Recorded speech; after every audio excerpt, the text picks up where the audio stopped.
अब ये क्वेश्चन दिया हुआ है, इसमें क्वेश्चन में यहाँ पे पाई लिखा हुआ है।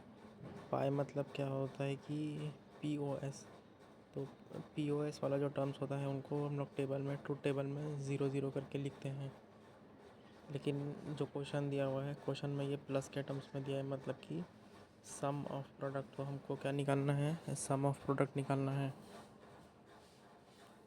जो SOP होता है, SOP में क्या करते हैं कि ये जो 0011 यहाँ पे लिखा हुआ रहता है, इसमें क्या होता है कि हम लोग 1 को ऐसे नॉर्मल ले लेते हैं और जो 0 होता है वहाँ पे कॉम्प्लीमेंट बैठा देते हैं।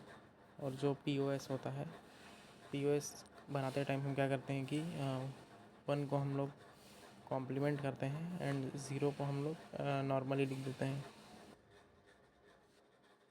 और क्या होता है कि यहाँ पर ये जितना दिया हुआ है, ये क्या है कि ये तो पाई था। पाई मतलब क्या होता है? POS में क्या होता है कि हम लोग यहाँ पे 0 लेते हैं। ये सब क्या होता है? 0 को क्या बोलते हैं हम लोग? ये 0 को बोलते हैं हम लोग इसको बोलते हैं मैक्स टर्म, बोलते हैं मैक्स टर्म। और ये सब जब 0 हो जाता है तो जो बचा हुआ होता है वो मिन टर्म्स हो जाता है। 1 जो होता है वो मिन टर्म्स हो जाता है। और जो मिन टर्म, क्योंकि मिन टर्म जो हो गया वो किसके लिए हो जाता है? मिन टर्म हो जाता है हमारे पास वो SOP के लिए। और यहाँ पर भी हमको SOP ही निकालना है। तो हम लोग अभी इसको क्या करेंगे कि जहाँ जहाँ पे 1 था उसको लेके सॉल्व करेंगे। तो यहाँ पे 0 1 था, तो मतलब कि हमारे पास क्या होता है कि SOP में तो 0 पे कॉम्प्लीमेंट आता है, तो यहाँ पे इस पे कॉम्प्लीमेंट था, तो ये B⁻C हो गया।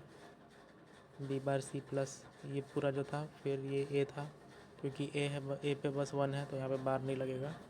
तो ये हो गया इसका SOP, सम ऑफ प्रोडक्ट्स।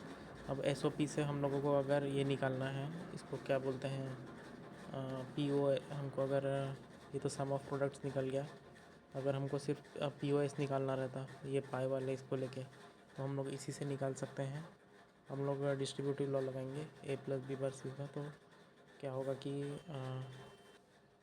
एक तो लॉ रहता है कि x + yz = x + y bracket और क्या होता है x + z। ठीक है, तो यहाँ पे क्या होगा है A + B and A + C। यही क्या हो जाएगा, ये जो रहेगा ये हो जाएगा प्रोडक्ट ऑफ सम्स। उसके बाद अगर हम लोग को डायरेक्ट ही अगर यहीं से ये POS निकालना है, तो 1 पे हमको पता है कि बार होता है, तो पहला जो ये ग्रुप बना है 2 उसका, वो A + C का बनेगा यहाँ पर, क्योंकि यहाँ पर ये 1 और 0 का तो कट जाएगा, तो C बचा है, तो C डायरेक्टली आ जाएगा, उस पर बार भी नहीं रहेगा।